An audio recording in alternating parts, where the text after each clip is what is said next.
Buenas noches. Acompáñenme, por favor, a Efesios 6:7.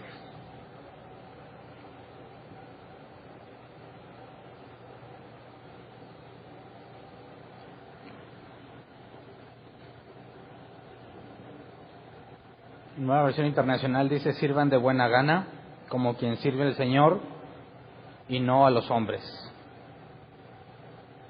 El nombre del tema es sirvan de buena gana. Y es el último capítulo de Efesios, y ahora vamos a ver nada más la mitad. El tema de la armadura lo vamos a ver, si Dios quiere, el domingo. Entonces, hoy nos enfocaremos en terminar algo que inicié el domingo. El domingo hablé sobre el matrimonio, la relación entre el esposo y la esposa.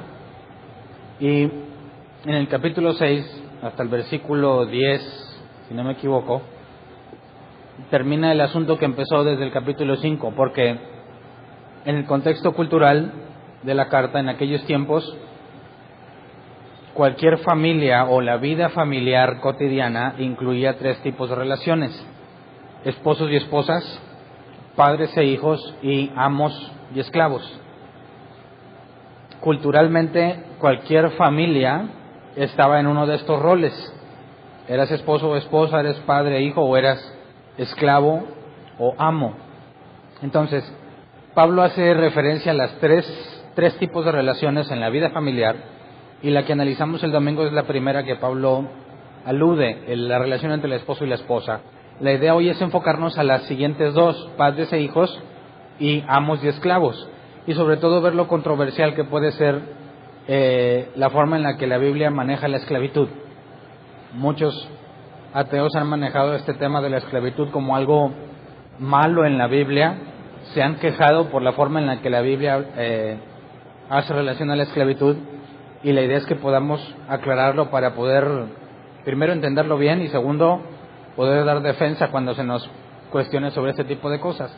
Entonces, vamos a ver primero sobre los hijos creyentes. Bueno, tengo que hacer la aclaración. Así como el domingo analizamos la relación entre esposo y esposa y se asume que ambos son creyentes, esa es la forma en la que un matrimonio creyente debe comportarse.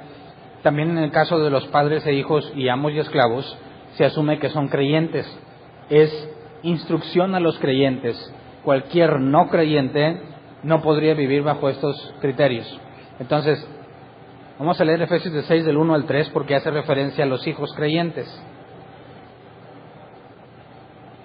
Dice: hijos, obedezcan en el Señor a sus padres, porque esto es justo.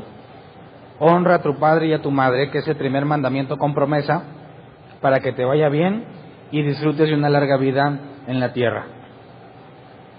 Entonces,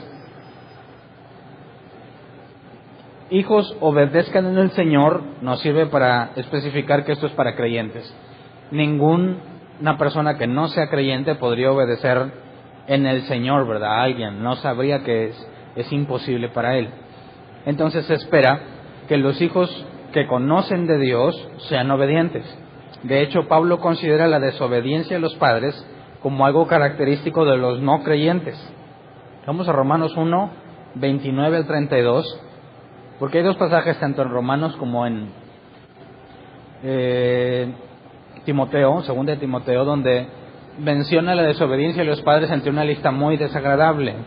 Dice: se han llenado de toda clase de maldad, perversidad, avaricia y depravación. Están repletos de envidia, homicidio, disensiones, engaño y malicia. Son chismosos, calumniadores, enemigos de Dios, insolentes, soberbios y arrogantes. Se ingenian maldades, se rebelan contra sus padres. Son insensatos, desleales, insensibles, despiadados. Saben bien que, según el justo decreto de Dios, quienes practican tales cosas merecen la muerte. Sin embargo, no solo siguen practicándolas, sino que incluso aprueban a quienes las practican. Entonces podemos ver que la rebelión contra los padres, la desobediencia contra los padres, está en la lista de todas las cosas que hacen los no creyentes. Se asume que si el hijo creyente entiende quién es Dios y qué se espera de él, tiene que ser obediente en el Señor. Y aquí coloca una responsabilidad intelectual, mas no emocional. Es decir, no le está diciendo a los hijos que obedezcan porque aman a sus padres. No les está pidiendo obediencia porque sienten hacerlo, sino que deben hacerlo en el Señor. Y ahorita Pablo nos va a explicar un poco más adelante cómo podemos entender esto de en el Señor. Vamos a 2 Timoteo 3, 1 al 5, para ver otra lista de cosas que los no creyentes hacen, enfocándonos bajo el contexto de lo que se le pide a los hijos creyentes. 2 Timoteo 3, 1 al 5 dice: ahora bien, ten en cuenta que en los últimos días vendrán tiempos difíciles. La gente estará llena de egoísmo y avaricia. Serán jactanciosos, arrogantes, blasfemos, desobedientes a los padres, ingratos, impíos, insensibles, implacables, calumniadores, libertinos, despiadados, enemigos de todo lo bueno, traicioneros, impetuosos, vanidosos y más amigos del placer que de Dios. Aparentarán ser piadosos, pero su conducta desmentirá el poder de la piedad. Con esa gente ni te metas. Entonces, otra vez, la desobediencia a los padres está enlistada entre las cosas que los gentiles hacen, o aquellos que no creen en Dios. Entonces, Pablo habla sobre la obediencia de los hijos, basado en que es algo que normalmente harían los no creyentes. Los creyentes no van a ser obedientes, aunque claro que hay excepciones. Pero se espera que de los creyentes tienen que ser obedientes en el Señor. Ahorita vamos a explicar más claramente qué es en el Señor. Pero luego Pablo hace una referencia a uno de los mandamientos. Si nos regresamos a Efesios 6, 1 al 3, dice: hijos, obedezcan al Señor a sus padres, porque eso es justo. Honra a tu padre y a tu madre, que es el primer mandamiento con promesa, para que te vaya bien y disfrutes de una larga vida en la tierra. Y aquí está señalando, o está haciendo referencia, la ley de Moisés, a uno de los mandamientos. Vamos a Éxodo 20, versículo 12. Honra a tu padre y a tu madre, para que disfrutes de una larga vida en la tierra que te da el Señor tu Dios. Entonces, ¿por qué razón, si Pablo ya nos enseñó que nosotros no estamos bajo la ley, utiliza la ley para decirle a los hijos cómo deben de comportarse? Cita uno de los mandamientos: honra a tu padre y a tu madre, y se los enseña a los efesios, que son griegos, por así decirlo, que no tienen nada que ver con la ley de Moisés, que quizás desconocen o ignoran completamente la ley de Moisés, y les dice: ustedes deben honrar a sus padres porque es el primer mandamiento con promesa. Y cita la ley de Moisés. Si Pablo nos ha enseñado que la ley ya no está sobre nosotros, o que ya no tenemos por qué someternos a la ley, ¿por qué la utiliza como referencia? Bueno, como ya lo hemos aclarado, la parte ceremonial no aplica para nosotros, pero la parte moral sigue aplicando. ¿Por qué? Porque refleja el carácter de Dios. ¿Habrá cambiado Dios de manera que ya no le interesa si honras a tus padres? En el Antiguo o en el Nuevo Testamento, Dios no cambia, es inmutable, es el mismo ayer, hoy y para siempre. Entonces, cuando Pablo cita lo que a Dios le agrada: honra a tu padre y a tu madre, para que disfrutes de una larga vida en la tierra que te da el Señor tu Dios, está tomando la parte que hace referencia a lo que Dios le agrada que hagas, porque obviamente ninguno de los efesios estará esperando una tierra que el Señor le dé, ¿verdad? No puede aplicar directamente en el sentido de que a los efesios les va a dar una tierra prometida y cosas así, y que tienen que portarse bien para que la puedan tener. No, está hablando del carácter de Dios y de las cosas que a Él le agradan. Por eso, lo que tenga que ver con el comportamiento de la persona en cuanto a lo bueno y lo malo, no deja de ser vigente. Todo lo demás que tenga que ver con ceremonias, guardar fiestas, comidas, sacrificios, etcétera, ya no tiene valor porque estamos bajo un nuevo pacto. Pero dado que Dios es el mismo siempre, las cosas que le agradan del Antiguo Testamento le siguen agradando en el Nuevo Testamento. ¿Me explico? Así como dice que no des falso testimonio y lo resumimos en no mientas, sigue siendo vigente para nosotros. A Dios no le agrada que mintamos como quiera. Entonces, no nos perdamos o no nos vayamos a confundir que cuando Pablo cita la ley de Moisés, está citando la parte moral, la parte que refleja el carácter de Dios en cuanto a nuestro comportamiento. No está reflejando nada que ver que tenga con ceremonias, fiestas, alimentos o rituales. Y puesto que eso es lo que le agrada a Dios, lo aconseja a los creyentes. Por eso cuando leemos el Antiguo Testamento y leemos todo lo que Dios ha mandado, tenemos que aprender que no puedes simplemente apropiar un pasaje y ponértelo para ti. Y dices, esto es lo que Dios tiene para mi vida. No. Puedes entender qué son las cosas que a Dios le agradan, cómo le agrada que se hagan las cosas o qué le desagrada, de manera que tú lo puedes poner en práctica.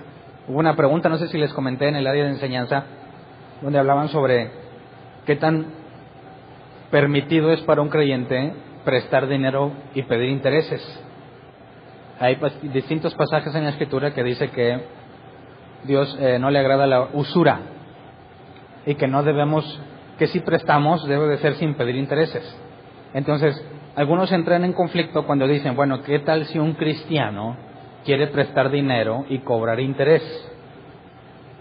Algunos citaban como referencia que dice que cuando alguien te pida, pues dáselo, ¿verdad? Que no se lo niegues, no le niegues al pobre, si tienes forma de ayudarlo, el que da al pobre a Dios presta. De manera que trataban de usar el Nuevo Testamento para decir que no puedes pedir intereses en cuanto a un préstamo de dinero.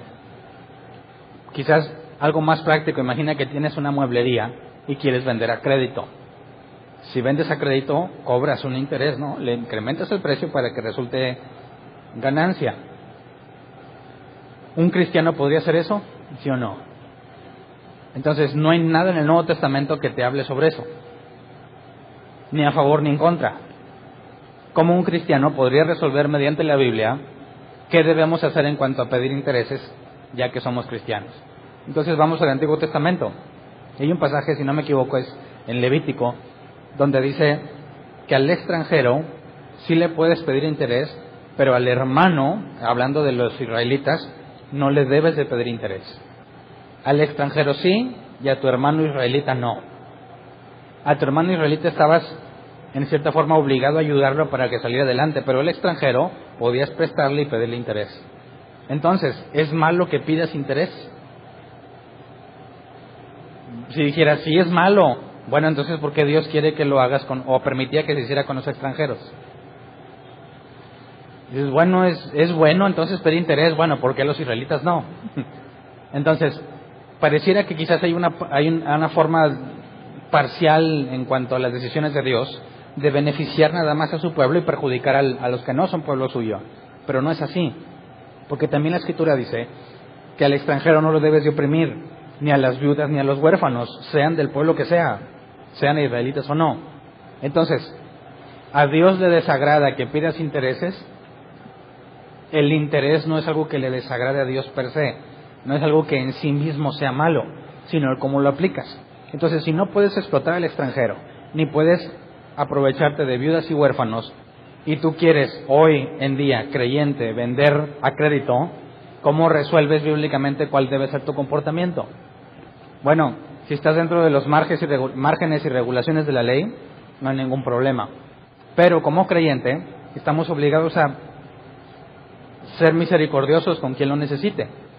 ¿Te estarías dispuesto a que bajo una circunstancia difícil, imagínate que una persona o una familia se endeuda en un crédito de tu negocio y resulta que el padre de familia, que es el sustento de la casa, muere y ya no se puede pagar? Tú como creyente demandarías y despojarías de sus propiedades a la esposa, a la viuda y a los hijos cuando están en una situación de necesidad muy grave. Como creyente no podrías comportarte así.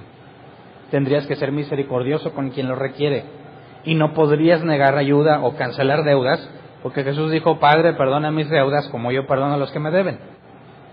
Entonces, puede haber un balance a la hora de que tú tienes un negocio que cobra interés, para decir que vas a tener que aplicar misericordia cuando se requiera, y puede ser justo dentro de las reglas o las leyes de tu país, para trabajar con las regulaciones que te permitan hacerlo. Pero usamos el Antiguo Testamento para entender qué es lo que Dios hace o qué es lo que Dios demanda y entender cómo es su carácter. De la misma manera, Pablo está haciendo referencia que a Dios le agrada que los hijos obedezcan a sus padres, que los honren. Entonces, cuando leamos estos asuntos de referencia a la ley, tenemos que ser cuidadosos de ver qué tipo de referencia es. ¿Es un ritual? ¿Es algo que tiene que ver con guardar las fiestas, ciertos días?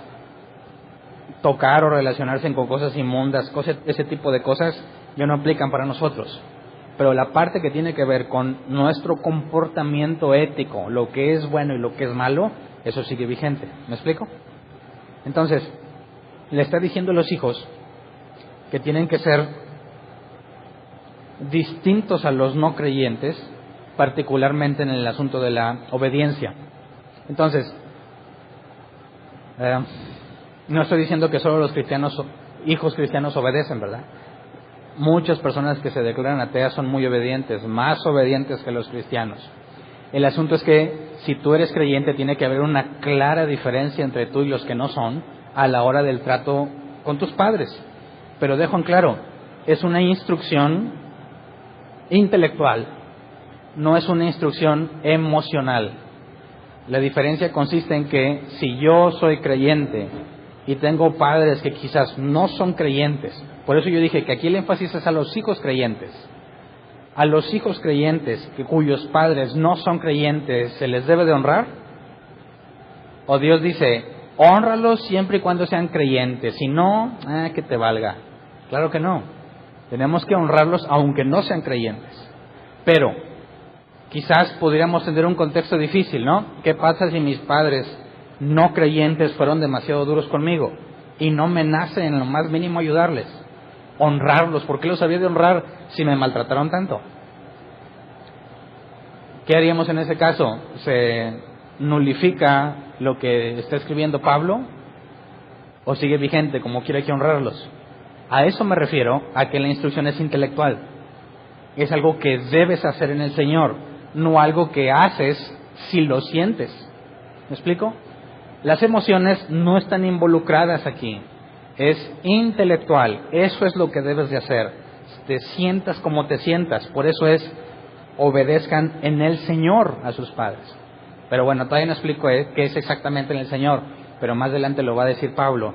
Entonces, de entrada, si tus padres son o no creyentes, te han maltratado, lo que tú sea, lo que quieras que te haya pasado, tú sigues obligado a honrarlos.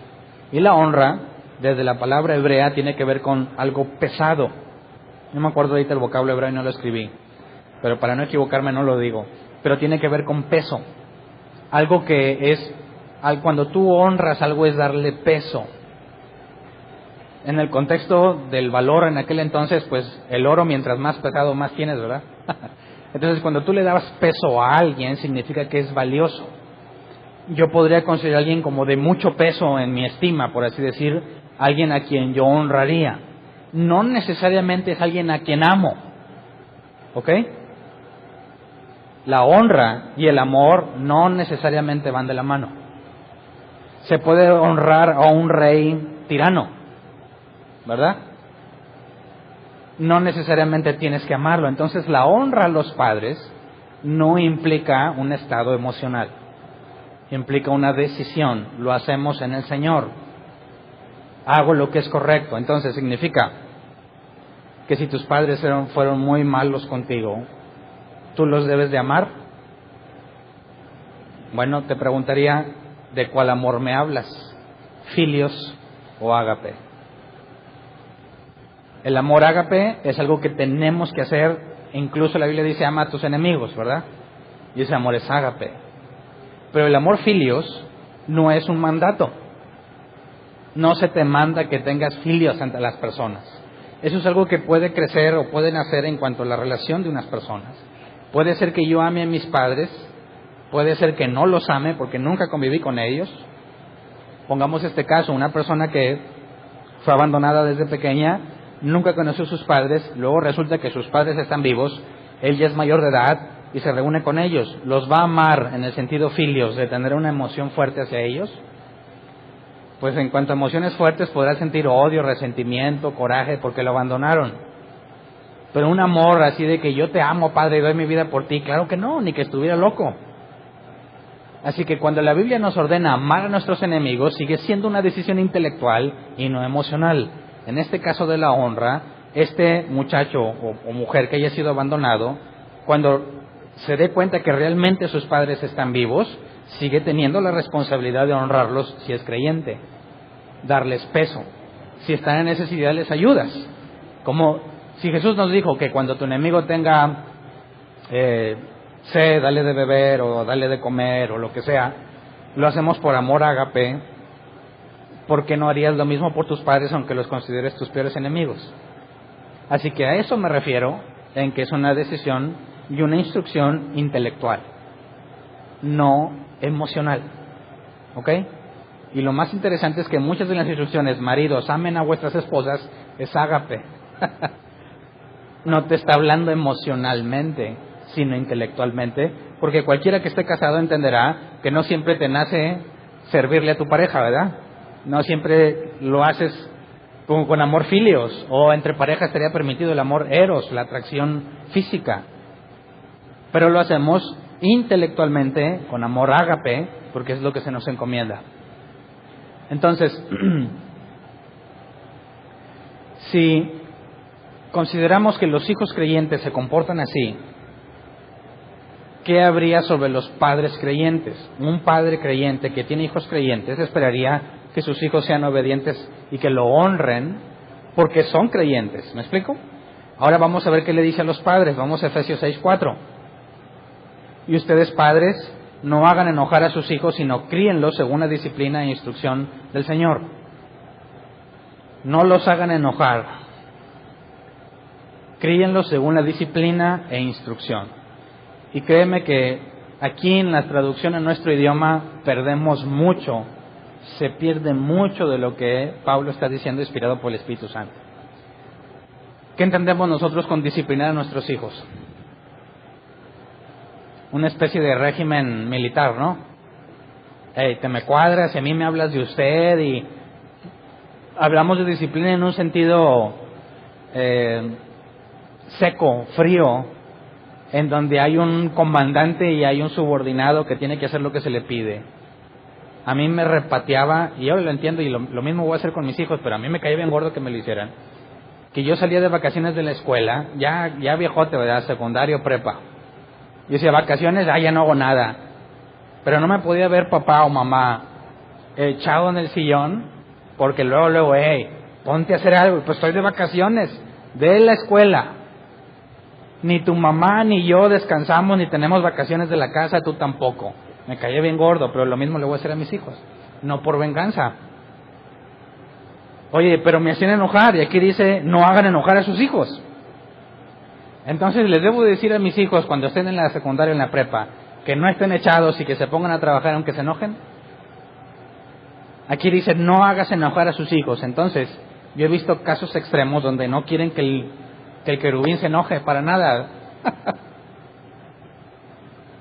Y si se la pasa encerrado en su computadora y quieren entrar al cuarto a ver qué está haciendo, y dicen, no puedes porque soy una persona y me tienes que respetar.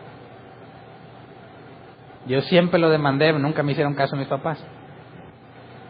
Y qué bueno, porque aunque no había en mis tiempos internet, bueno, sí había, pero era para los que más lujo tenían, sabiendo que tienes un lugar secreto, privado, donde nadie se mete, te puede meter en muchos problemas, sobre todo si eres adolescente, ¿no? Entonces, ¿qué deberían hacer los padres? ¿Evitar que el querubín se enoje? O no me importa que se enoje, a pesar de que la Biblia dice que no hagas enojar a sus hijos, no me importa que te enojes, te voy a disciplinar. Por eso, aquí aunque en el original sí habla sobre no hacer enojar o no provocar a ira a nuestros hijos, quisiera que viésemos la parte de disciplina y la palabra disciplina y la palabra instrucción. La palabra disciplina es paideia, que se traduce como instrucción que entrena a alguien para alcanzar la madurez. Una de las palabras que se pueden traducir aquí es entrenamiento. Tú entrenas a alguien en base a la repetición. No tiene que ver con algo intelectual, sino con algo práctico. Y aquí la disciplina es instrucción que entrena a alguien para alcanzar la madurez. Entonces, la intención de la disciplina no es tenerlos así como soldaditos nada más porque sí. La intención es que maduren.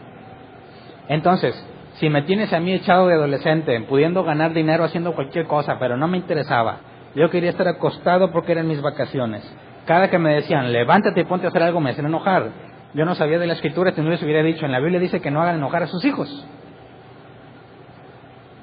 Y si mis padres no estuvieran preparados, tendríamos una confrontación de la cual vamos a ver ahorita, en cuanto a la incapacidad de un padre cristiano de poder hacer esto. Porque si los padres cristianos no entienden lo que la Biblia pide, es imposible que puedan educar a sus hijos correctamente. Porque tendrías que contraponer, te tengo que disciplinar, pero no te puedo hacer enojar. Y si eres bien berrinchudo, ¿cómo le haces para hacer las dos cosas al mismo tiempo? Provocar a la ira a nuestros hijos tiene que ver el contexto de que ellos son creyentes, ¿verdad? Porque estamos hablando de hijos creyentes y que ellos obedecen en todo. Y si te están obedeciendo en todo y tú encima los llevas a la ira, estás comportándote injustamente. ¿Me explico? Si tú tienes hijos creyentes que son obedientes en todo y tú encima te gusta hacerlos enojar, el que está actuando mal eres tú. Pero no saques del contexto a los hijos creyentes obedientes para poner la situación que yo puse. Yo estoy acostado, me regañan y me enojo y le digo, no estás cumpliendo lo que la Biblia dice. No, el que está mal ahí soy yo porque no estoy siendo obediente a los padres, ¿verdad? Entonces, cuando habla sobre disciplinar, tiene que ver con hacerme madurar. Y en lugar de tenerme de ocioso y mandarme a trabajar o hacer algo constructivo que me lleva a madurar, si alguien dice, no, pues no lo quiero hacer enojar porque la Biblia dice que no lo haga enojar, estás quedando, los dos están mal, tanto el hijo como el padre, por ignorantes los dos, ¿verdad? El hijo se quiere aprovechar, tomar ventaja en que no lo pueden hacer enojar, y el padre, por ignorante, le hace caso. Cuando lo importante no es, o por así decirlo, más regiomontano, me vale gorro que te enojes, siempre y cuando yo te esté haciendo madurar. ¿Me explico? Si es algo injustificado, de la nada, y yo lo quiero hacer enojar, entonces yo estoy mal ante Dios, suponiendo que mi hijo es obediente, ¿verdad? Pero si se enoja mediante el proceso que lo va a hacer madurar, no importa que se enoje, sale sobrando su enojo y no estoy quebrantando la Escritura. Y luego viene la otra parte,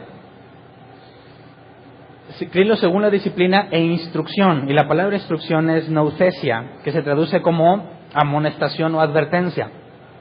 Pero hay un diccionario, el diccionario Helps, lo traduce así: mejorar el razonamiento de una persona para que pueda llegar a la solución. Me gusta mucho este diccionario porque te dice cómo se traduce literalmente sin tratar de darle una aplicación. Quizás aquí la aplicación es amonestar o advertir, pero para entender qué es amonestar o advertir, vamos a la definición formal: mejorar el razonamiento de una persona para que pueda llegar a una solución. Y aquí tiene que ver con algo intelectual. Entonces, la disciplina tiene que ver con entrenamiento. Ponte a trabajar, levántate temprano, vete a hacer ejercicio, recoge la casa. No tiene nada que ver lo intelectual en ese tipo de cosas. Pero la parte de la instrucción tiene que ver con ayudarlos a razonar para llegar a soluciones. Pero el punto es que es en el Señor. Nuevamente, como los hijos obedecen en el Señor, los padres disciplinan e instruyen en el Señor. Y aquí la aplicación es más fácil, porque tú podrás enseñarlos a razonar de una manera equivocada. Tú le puedes enseñar a tus hijos por palabra, por acciones, que el que no tranza no avanza. Es un razonamiento incorrecto. Cuando él dice que en el Señor, hace referencia a que el entrenamiento, la disciplina y la instrucción o la enseñanza tiene que ver con lo que Dios ha enseñado.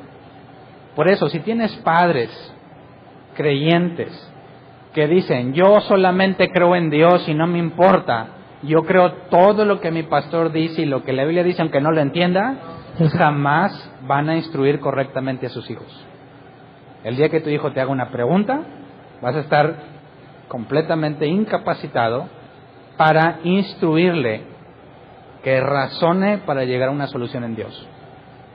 Yo pienso que eso tiene que ver mucho con el ateísmo actual.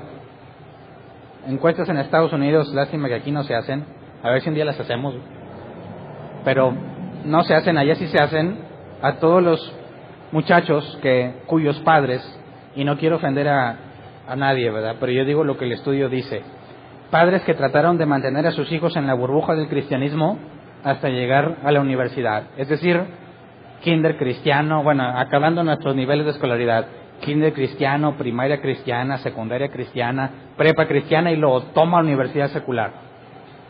¿Qué pasó con esos muchachos? Más del 90% abandonan el cristianismo al llegar a la universidad. Y dicen, ¿por qué? Si los estuvieron manteniendo alejados del mundo todo ese tiempo, precisamente para que no se apartaran de Dios, ¿por qué razón al llegar a la universidad, en un ambiente completamente secular, todos desertaban? Y cuando investigan se dan cuenta que son preguntas no respondidas. Llegan a lo secular y los no creyentes les cuestionan lo que saben, lo que les han enseñado en cuanto al cristianismo. Ellos van y les preguntan a sus padres, a sus pastores, a sus amigos cristianos, y nadie les sabe responder. Por consecuencia, asumen que el cristianismo es falso, ya que no hay respuestas lógicas ante las cuestiones de los ateos. Y abandonan el cristianismo pensando o concluyendo que no tiene una base intelectual. Tristemente, aunque no hay encuestas aquí, yo lo he visto mucho, aquí es igual. Mamá, preguntas muy básicas. ¿Por qué? No sé, ahorita que se me venga una a la mente.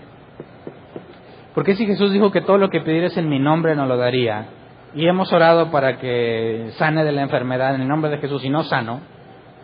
¿Por qué Jesús dijo que sanaría en su nombre, pero en la práctica no sana? ¿Y qué dicen los papás cristianos o cristianos? No sé, hijo, tú solo créelo. Te falta fe. Ha de estar en pecado. Y no tienen sentido esas respuestas. ¿Por qué los padres no se entrenan primero en su razonamiento para saber una de las cosas tan básicas como dice Juan, el Evangelio de Juan? En el principio era el verbo, y el verbo era con Dios, y el verbo era Dios, y la palabra verbo es logos, y de la palabra lógica viene de logos. Logos se traduce como palabra, y esta no nada más es una palabra en el sustantivo, sino que la palabra en el contexto griego es una expresión del pensamiento. Yo no puedo saber qué piensas hasta que hablas.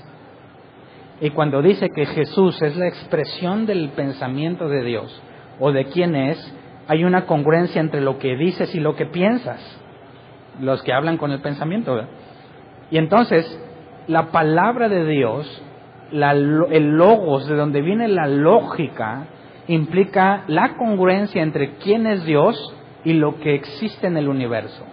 Por eso Jesús es la imagen visible de Dios, es el logos, es la expresión de quién es Él. Y si Él creó todas las cosas, ¿qué esperas encontrar en todo el universo? Consistencia, sentido y lógica.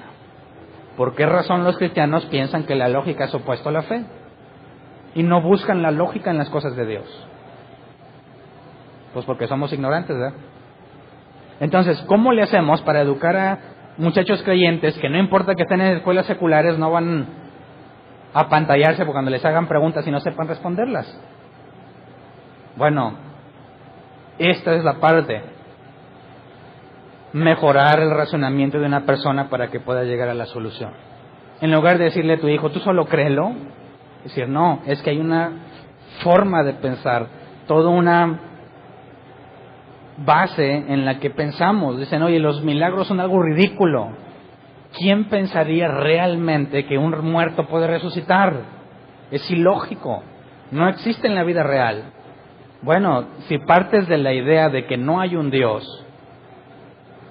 y que por consecuencia no hay nadie que tiene poder sobrenatural, pues es ilógico que alguien resucite.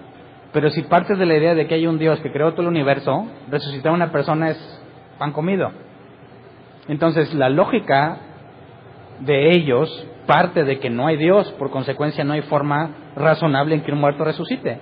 Pero si queremos pensar de forma lógica nosotros, partiendo de que hay un Dios que todo lo puede, no hay ninguna razón para pensar que es ilógico. Al contrario, es lo que cualquiera esperaría que un Dios que todo lo puede haga con uno de sus hijos cuando se le comete una injusticia. En el caso de Jesús, lo matan injustamente, Dios lo resucita y reivindica la justicia de Jesús, haciendo ver al Sanedrín como gente culpable.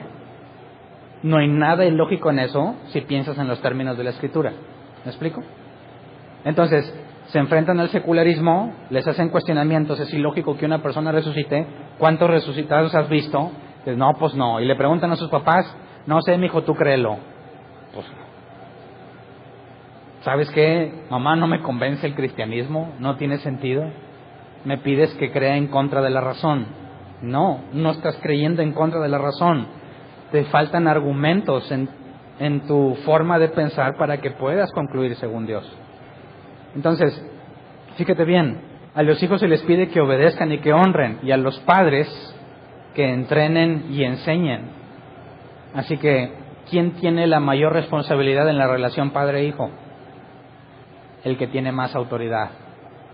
Como vimos el domingo, ¿quién tiene mayor responsabilidad, esposo o esposa? El esposo, porque tiene más autoridad. Fíjate cómo el modelo, Pablo le carga la mano a los esposos demostrándoles que ellos tienen que servir a sus mujeres. En el caso de padres e hijos, otra vez pone el peso sobre los padres. De manera que podríamos entender que la relación entre padres y hijos no es que los hijos sean para los padres, sino los padres para los hijos. ¿Me explico? No es, este es mi hijo y yo hago lo que quiera. No.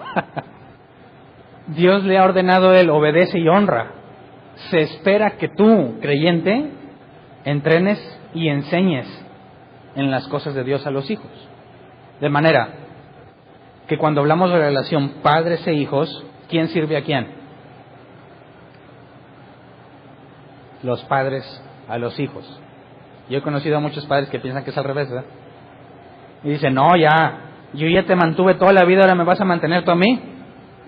Pues grave error. Hagamos una regresión. ¿Cuándo este papá le regresó todo el suyo? Pues nunca. ¿Por qué espera que yo haga eso? No seas malagradecido. No soy malagradecido, no entiendes el orden de las cosas. Dios te hizo, si eres hombre, para servirle a una de sus hijas, ¿verdad? Y luego, para que le sirvas a otros hijos de él, para que los capacites, los entrenes y los enseñes, de manera que el enfoque sigue siendo el servicio. Pero los hijos tienen que honrar y obedecer. Así que, en gran medida, los padres sirven a los hijos al prepararse para que ellos mismos tengan la instrucción, bueno, en pocas palabras, que ellos mismos tengan madurez, ¿verdad? Hay hijos más maduros que sus padres, pero los padres debían tener madurez y un razonamiento lógico en las cosas de Dios para buscar soluciones en Dios. Si los padres son maduros y piensan en base a los parámetros bíblicos, entonces están capacitados para educar a sus hijos. Y es un efecto dominó, ¿verdad? ¿Cómo va a ser la siguiente generación de creyentes?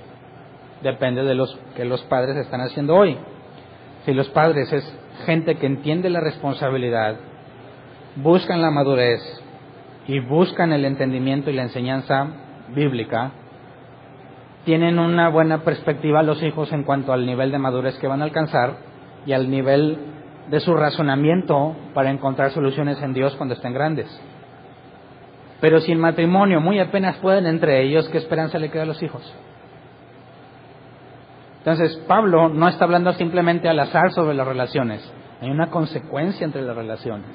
Si el padre y la madre están bien y funcionan bíblicamente, por consecuencia, los hijos van a recibir un ejemplo correcto en cuanto a entrenamiento y en cuanto a enseñanza. Y lo van a replicar. No sé si alguna vez te ha pasado, los que tengan hijos. ¿Qué vas a hacer cuando tu hijo llegue a la adolescencia? Aquellos que no han pasado por ahí. Hay historias de terror en cuanto a la adolescencia de los hijos, ¿no? ¿Qué vas a hacer con tus hijos? ¿Tus hijos van a querer ir siguiendo la iglesia? ¿No? ¿Los vas a obligar? ¿Qué los vas a dejar? No sé. A mí me ha pasado por la mente un sinfín de cosas. Yo tengo 2 hijas. Y me podrán entender los padres. En el mundo de internet y todo lo que tienen acceso, a mí me preocupan lo que mis hijas suban a la red y lo que mi hijo baje de la red. ¿Sí me entiendes?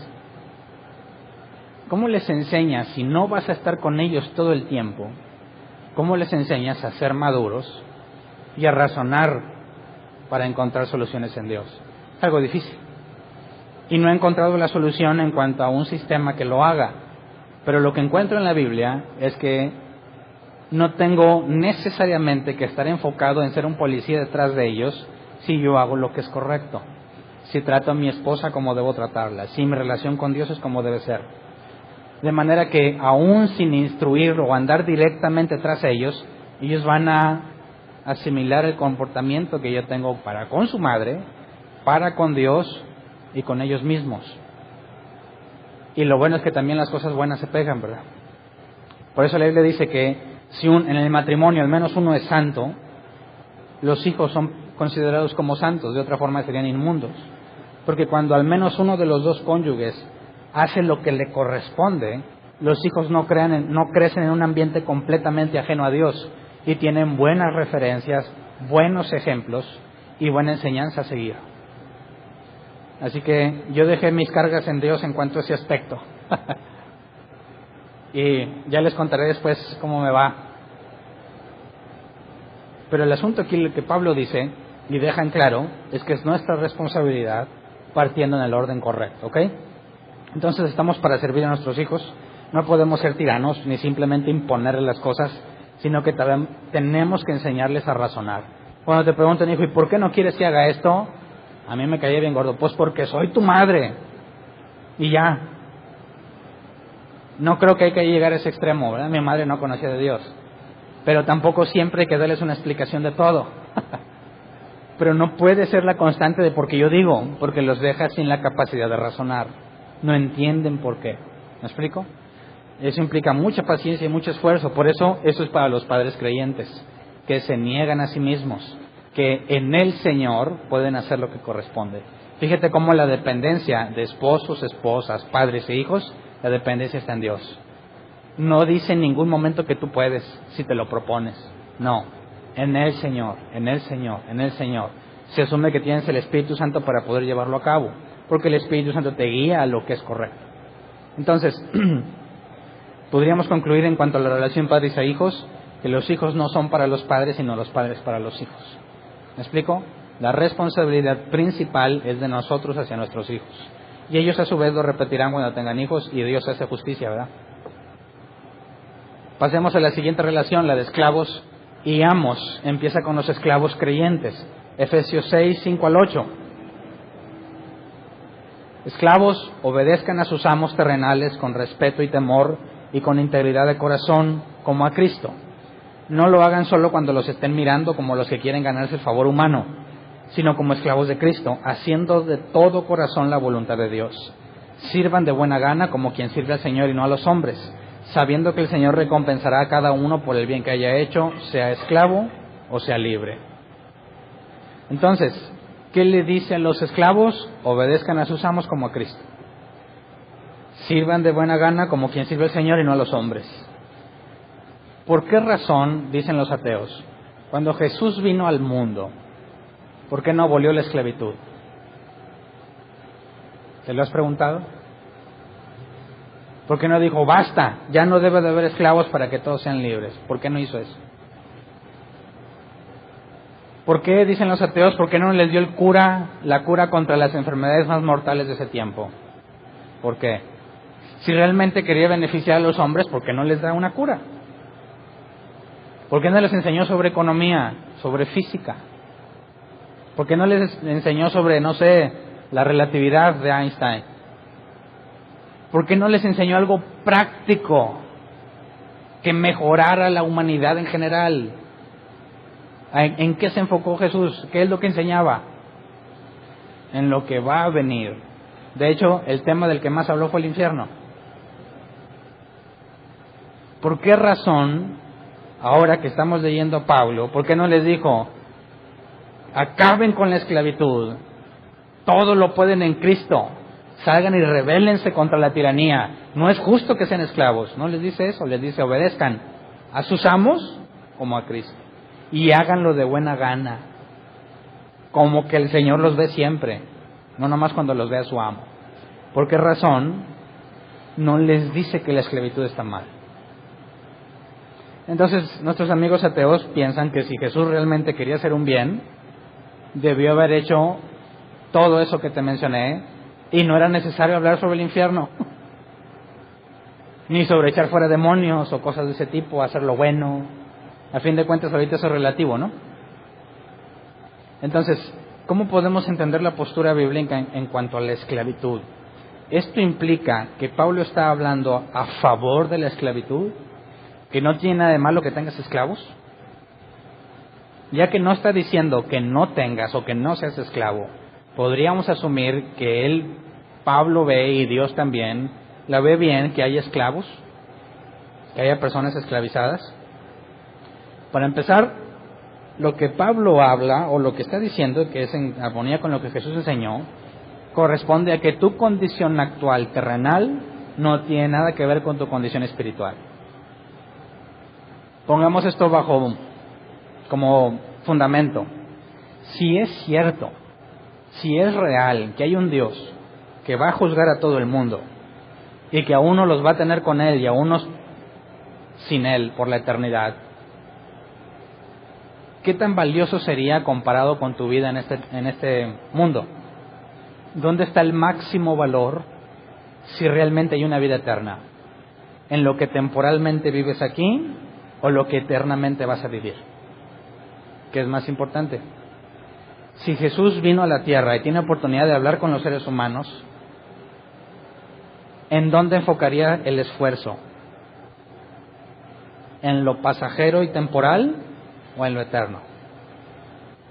Por eso nuestros amigos ateos fracasan a la hora de analizar lógicamente la Biblia, porque no tienen todos los factores en consideración.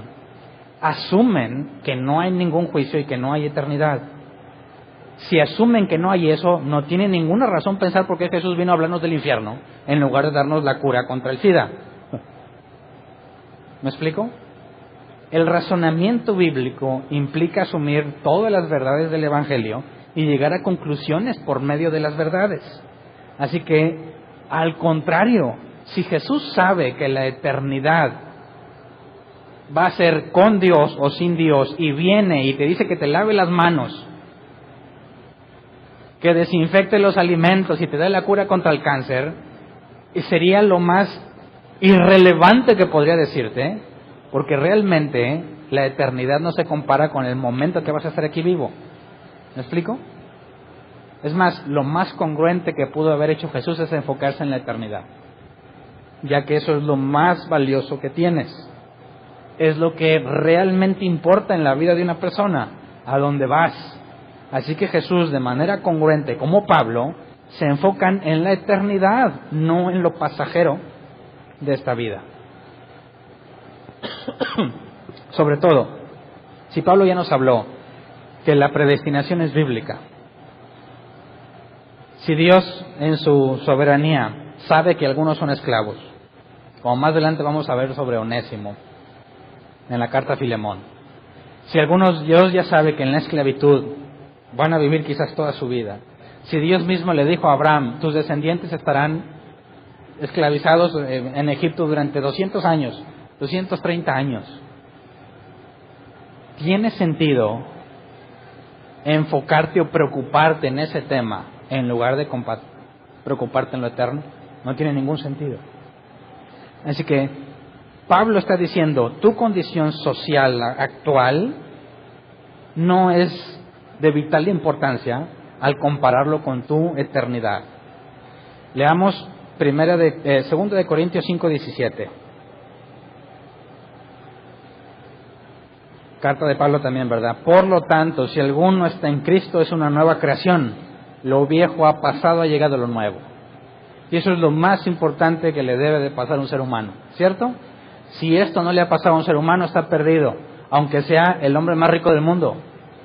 ¿De qué le sirve al hombre ganar el mundo entero si se pierde a sí mismo? Ahí está la enseñanza de Jesús. Entonces, eres esclavo, eres amo, ¿sabes qué? Eso no es lo más importante ahorita. Eso no es lo más relevante. Lo importante es quién eres en lo espiritual. Si tú ya naciste de nuevo, entonces le habla a los esclavos creyentes que nacieron de nuevo.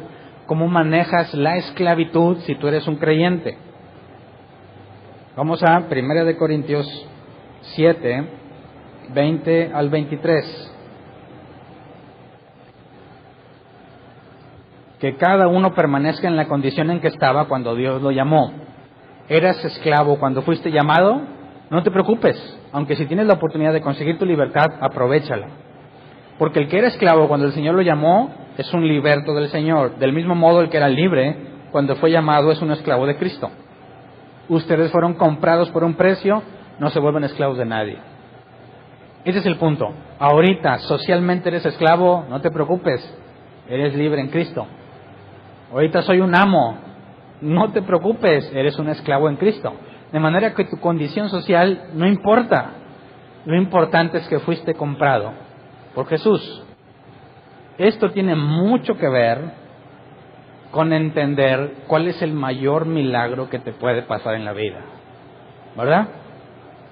Imagínate que hay una persona que le hablan de Dios y le dicen, Dios te quiere dar una vida mejor. El plan de Dios no es que estés enfermo. El plan de Dios no es que seas pobre. El plan de Dios no es que seas empleado. El plan de Dios es que llegues a ser un empresario sano y libre. Gustosamente la persona se va a acercar a Dios, ¿verdad? ¿Cómo le explicas estos pasajes? ¿Cómo podrían tener sentido para el triunfalismo, que siempre te tiene que ir bien, o para la prosperidad de que no puedes ser pobre porque Cristo ya pagó por eso? El punto es, ¿te llamó o conociste a Dios siendo esclavo? No te preocupes. Lo más importante ya pasó. Recibiste la salvación. Lo que venga en delante sale sobrando. Y Dios no es injusto porque lo más valioso de que cualquier ser humano puede tener ya te lo regaló. No te podrías quejar, ni sería congruente quejarme, Dios, me salvaste, pero estoy enfermo, ¿para qué me salvas? No seas necio. No se compara el regalo de la eternidad con el tiempo que puedas pasar enfermo, o esclavo, o pobre. No tiene comparación. Por eso, quien se queja porque está enfermo o está pobre, no conoce a Dios, no ama a Dios sobre todas las cosas. Quebranta el primer mandamiento de los más grandes, ¿verdad? Ama a Dios y a tu prójimo. Es imposible que una persona que ame a Dios no esté satisfecha con lo que tiene.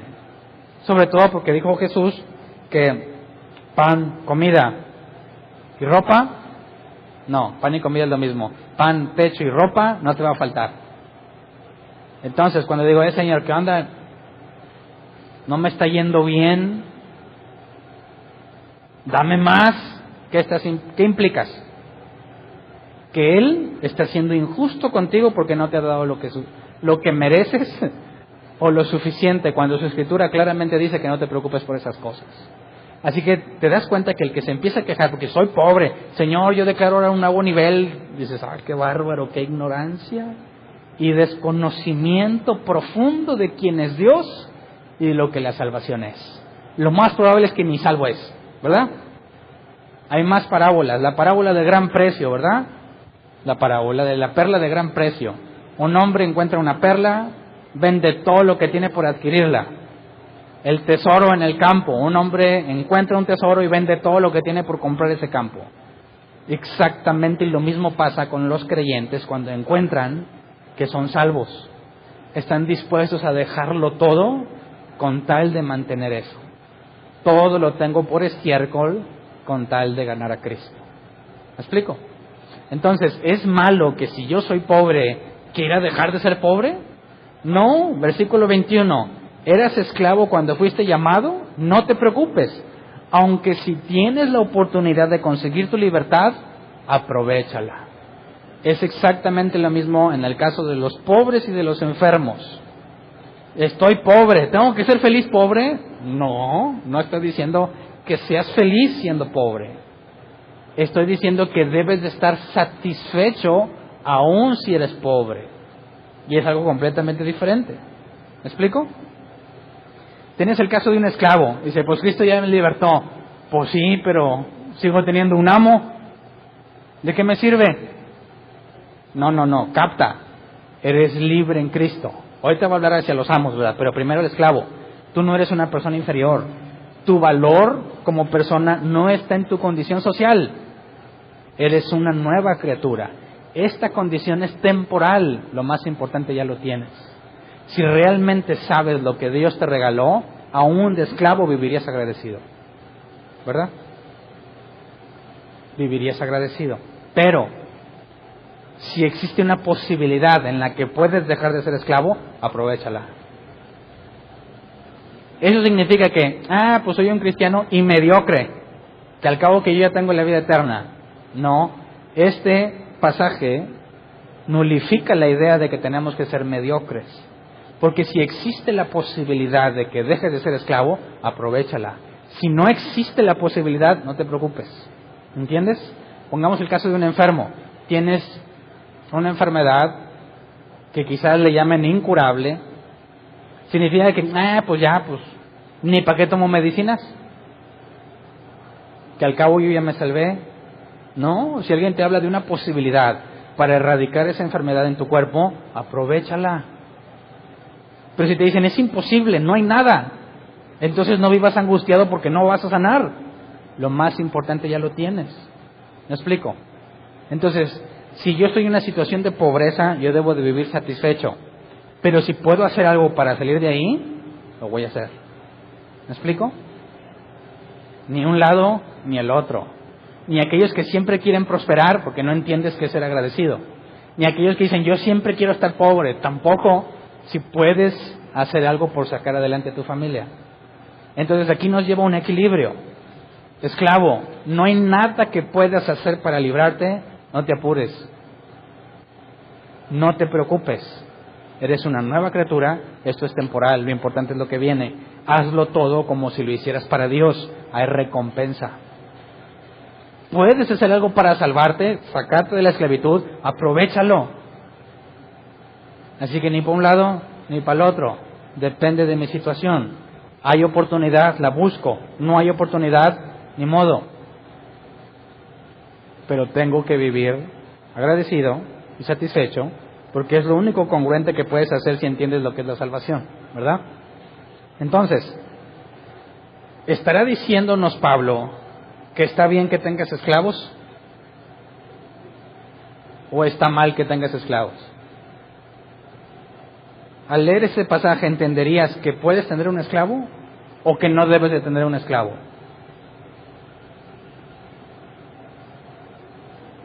Si dices, no, bueno, aquí tienen, ¿verdad? Sí puedo, ¿cómo que estás a favor de la esclavitud? Entonces cualquiera de la que me digas pierdes. Lo mismo le preguntan a Jesús, Jesús, ¿debemos dar impuesto al César o no?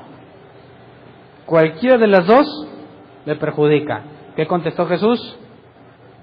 Al César lo del César y a Dios lo de Dios. Son cosas diferentes.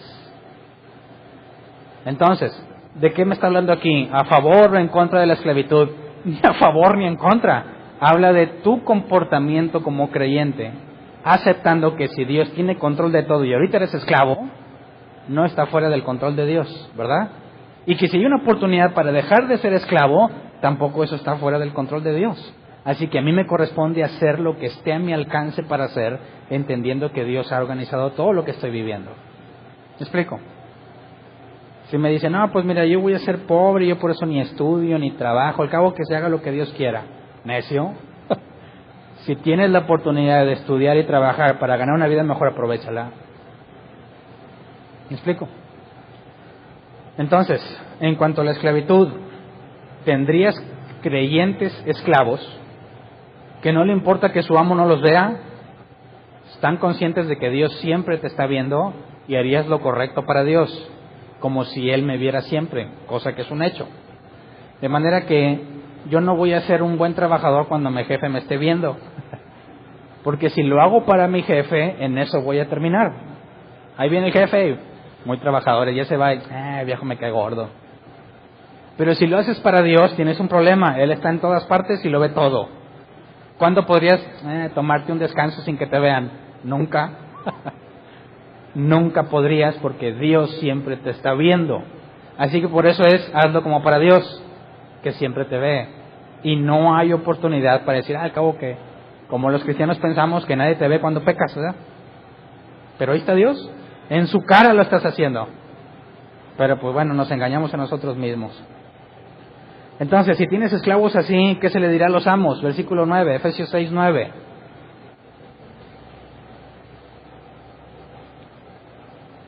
Y ustedes, amos,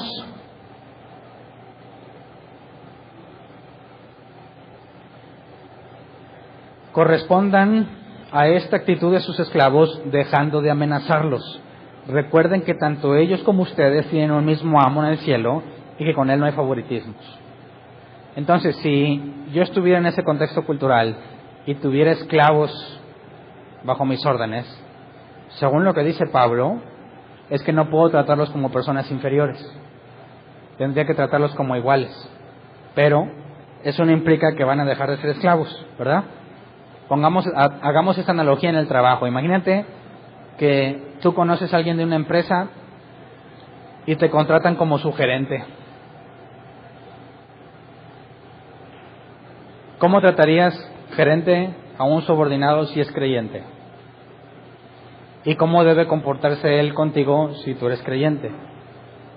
¿Se van a odiar como el eterno pleito entre empleado y gerente? ¿No? Va a haber gerentes que tú aquí o te me vas. Si es creyente, no, porque sabe que ante Dios tenemos el mismo valor. Pero eso no significa que a él lo voy a poner a hacer menos cosas si yo soy el gerente. Lo mismo, y si queda mal, el mismo regaño, aunque sea cristiano, ¿verdad? Entonces, no le puedes bajar la vara en lo que debe de hacer porque es cristiano. Y eso es muy interesante porque yo he conocido relaciones laborales entre cristianos donde uno es el jefe del otro y siempre terminan peleados. Sobre todo porque el que es subordinado se queja de que el jefe no le da chance. Fíjate, a veces lo peor que puedes hacer es contratar a un cristiano. ¿Por qué? Porque cuando llegue un congreso te van a pedir permiso para ir al congreso. Cuando lleguen tarde van a decir, hermano, la gracia. Ya estamos bajo la misericordia. Cuando quieran pedir algo van a tener más confianza que al cabo que tú eres cristiano. Y cuando te queden mal no se van a preocupar tanto que al cabo que eres cristiano. Así que honestamente a veces no conviene contratar a ese tipo de cristianos que no lean esto que la Biblia enseña. Porque el hecho de que haya amos cristianos y esclavos cristianos en este entonces nos lleva a comprender que ninguno se comporta con un distinto rol. Siguen teniendo sus roles, sus responsabilidades, pero se ven como iguales. ¿Me explico? Como iguales. No puedes tratar a ningún subordinado como si fuese inferior. Aunque sepa menos que tú, tenga menos experiencia que tú, no puedes tratarlo como alguien inferior. Lo tratas como igual en sus responsabilidades. Y al revés, no veas a tu jefe como si fuese superior.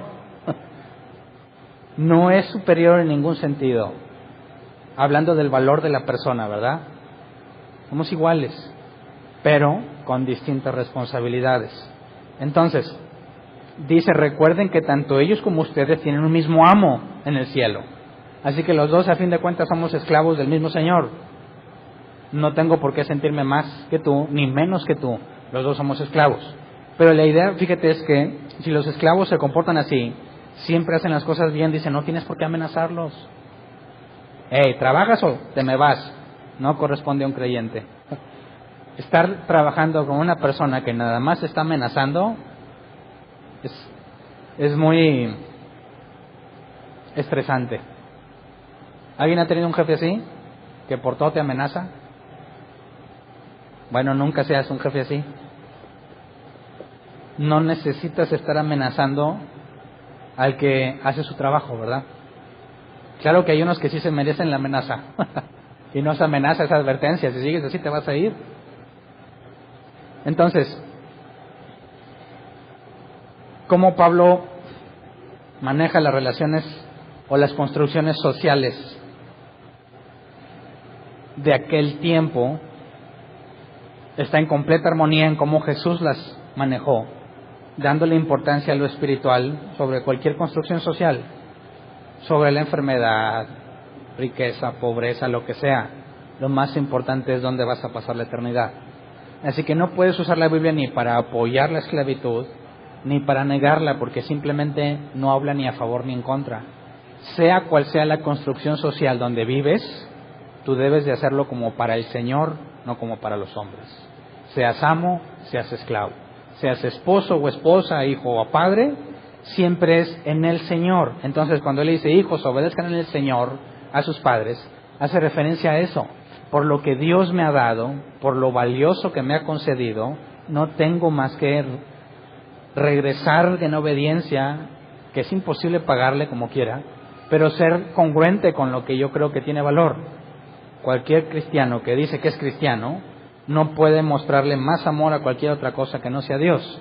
Jesús lo dijo, que el que ame más a padre, madre, hijo, no es digno de mí. No está hablando de un deseo egoísta, ¿verdad?